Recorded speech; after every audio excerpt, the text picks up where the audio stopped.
Hello viewers, today আমি এক্সেলে সামিপ ফাংশনের ব্যবহারটা দেখাবো। এখানে দেখা যাচ্ছে নেম, ডেজিগনেশন, স্যালারি এবং থ্রো এই কয়টা ওয়েতে ইনফরমেশন রয়েছে। যেমন ইঞ্জিনিয়ার স্যালারি এত ট্রান্সফারের মাধ্যমে দিচ্ছে। তারপর হচ্ছে ইঞ্জিনিয়ার নাম কি ব্রুচ, পিটার যে হচ্ছে সিএডি, সে 20,000 স্যালারি পেয়েছে, ক্যাশে দিচ্ছে। তারপর হচ্ছে টনি ইঞ্জিনিয়ার 32,000 দিচ্ছে ব্যাংকে। এখন আমি চাচ্ছি এখানে লাইক মনে করি টোটাল যত অ্যাকাউন্টেন্ট আছে তাদের টোটাল কত স্যালারি তাদেরকে দেওয়া হচ্ছে, অথবা এইচআর কত আছে তারা কত স্যালারি দিচ্ছে, এবং কি সেটা আমি ক্যালকুলেশন করবো, সেটা না সাম করবো। ঠিক আছে, একটা জিনিস মনে রাখে, সাম মানে যোগ যোগ, কিন্তু ইফ মানে এখানে একটা কন্ডিশন রয়েছে। ঠিক আছে, একটা কন্ডিশনের আলোকে আপনাকে এখানে যোগ করে দেবে আর কি। এখানে কন্ডিশন কি, এখানে লাইক মনে করেন যত অ্যাকাউন্টেন্ট রয়েছে শুধুমাত্র তাদের যোগফলটা যাচ্ছে, আর কারো না। ঠিক আছে, সো এইভাবে আমরা কীভাবে ইজিলি অল্প সময়ের মাধ্যমে বড় বড় কাজ আমরা করতে পারি সেগুলো আমরা এখানে দেখাচ্ছি। তাই প্রথমে কি করতে হবে, সমান সমান আমরা দেবো ইকুয়াল, তারপর লিখবো সাম ইফ। দেখেন এখানে চলে আসে, এখানে আমরা ক্লিক করব, সাম ইফ হয়েছে। তারপর হচ্ছে আমাদের কি রেঞ্জটা হচ্ছে এখানে ডেজিগনেশন অনুযায়ী আমরা টোটাল সাম চাচ্ছি। ওকে, তারপর আমরা কমা দেবো। দেন হচ্ছে ক্রাইটেরিয়া বলতে এখানে হচ্ছে আমরা কি কাদের সাম চাচ্ছি, accountant, engineer, CAD, HR. Firstly আমি যেটা বলবো, আমি অ্যাকাউন্টেন্টটা বের করবো, যে অ্যাকাউন্টেন্টের 4 জন রয়েছে, 4 জনের অ্যাকাউন্টেন্টে কত স্যালারি দেওয়া হচ্ছে। আমি এখানে অ্যাকাউন্টেন্টের উপর ক্লিক করলাম। ঠিক আছে, তারপর হচ্ছে কমা দিলাম। কমা দেওয়ার পরে আমি কি সাম রেঞ্জ, ঠিক আছে, সাম রেঞ্জটা এখন আমি যোগ করে, দেখেন এখানে আছে প্রথমে রেঞ্জ হচ্ছে এটা ডেজিগনেশন, তারপর ক্রাইটেরিয়া বলতে হচ্ছে কি এটা কি অ্যাকাউন্টেন্টে যাচ্ছে এরকম ক্রাইটেরিয়া, তারপরে কি চাইবো সাম রেঞ্জ বলতে স্যালারি এটা। এখন এটা আমি সবগুলো সিলেক্ট করে ফেললাম, অ্যান্ড এই সবগুলো স্যালারি থেকে শুধু অ্যাকাউন্টেন্ট যারা রয়েছে তাদের যোগফল আমাকে দেখাবে। তারপর আমি ইন্টার ক্লিক করবো। তাই টোটাল কত হলো, 1,07,000 টাকা। মানে এখানে 4 জন আপনার অ্যাকাউন্টেন্ট রয়েছে যাদের স্যালারি রয়েছে, একজনের 25, একজনের 27, আর একজনের 26, আর একজনের 29।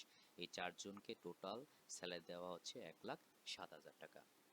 এটি হচ্ছে আপনি ইজিলি ভাবে জানতে পারছেন। আপনার মনে করেন আপনার কোম্পানিতে 10,000 জন এমপ্লয়ি আছে, 10,000 জন এমপ্লয়ির ভিতরে মনে করেন অ্যাকাউন্টেন্ট রয়েছে মনে করেন 250 জন। ঠিক আছে, 250 জনের আলাদা আলাদাভাবে আপনি ওখানে টাইপ করবেন, তারপরে করবেন, এটা আসলে এটা সময় সাপেক্ষ বিষয়। আপনি যে এভাবেই করেন ইজিলি ফাইন্ড আউট করতে পারেন। আপনি অ্যাকাউন্টেন্ট বাদ দেন, আপনি যদি চাচ্ছেন যদি এইচআর, ঠিক আছে, এইচআর এর এখানে সামিপ করবেন, তাহলে কিভাবে করা যাচ্ছে, সামিপ, তারপরে এভাবে দিলাম, তারপরে ক্রাইটেরিয়ার মানে এখানে আমরা দিলাম রেঞ্জটা, তারপর হচ্ছে ক্রাইটেরিয়া কি আমরা চাচ্ছি এইচআর, তাই এইচআর এর উপর আমরা ক্লিক করলাম। দেন হচ্ছে আমরা কমা দেব, কমা দেওয়ার পর আমি সাম রেঞ্জ, এই যে সাম রেঞ্জ, এখন সাম রেঞ্জ আমরা এখানে দিলাম। এটা দেওয়ার পরে আমরা ব্র্যাকেট দিয়ে করব, তারপরে ইন্টার ক্লিক করব, বাস। টোটাল হচ্ছে 64,000। এইচআরকে টোটাল স্যালারি অ্যাডজাস্টমেন্ট পেমেন্ট দেওয়া হচ্ছে 64,000, যেমন হচ্ছে এনে 32,000, এনে 32,000, টোটাল 64,000। এখন দেখেন আমি এভাবে যে ফর্মুলা লিখছি, আলাদা আরেকটা ফর্মুলা রয়েছে, সেটা আপনি দেখাচ্ছি। ইকুয়াল সামিপস, এটা, তারপরে ক্রাইটেরিয়া ই রেঞ্জটা এটা, তারপর হচ্ছে কমা কমা দেব। তারপর আমরা কি চাচ্ছি, প্রথম সাপোজ আমি প্রথমে যেটা চাচ্ছি অ্যাকাউন্টেন্ট, আমি বের করে দেখাচ্ছি।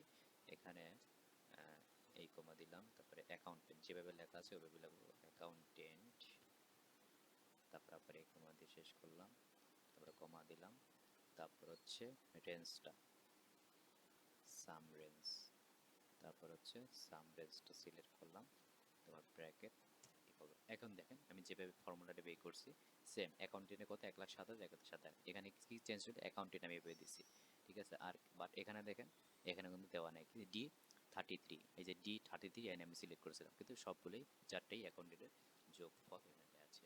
তো আপনারা দুটি ফর্মুলাতেই এভাবে সাম এভাবে কাজ করতে পারবেন। এই পর্যন্তই ছিল আজকে আমার tutorial. Thank you so much আপনারা ধৈর্য করে আমার ভিডিওটি দেখার জন্য। আপনাদের কাছে অনুরোধ থাকবে আমার চ্যানেলটি সাবস্ক্রাইব করবেন, লাইক করবেন এবং যে কোনো ধরনের পরামর্শের জন্য কমেন্ট করবেন। Thank you so much.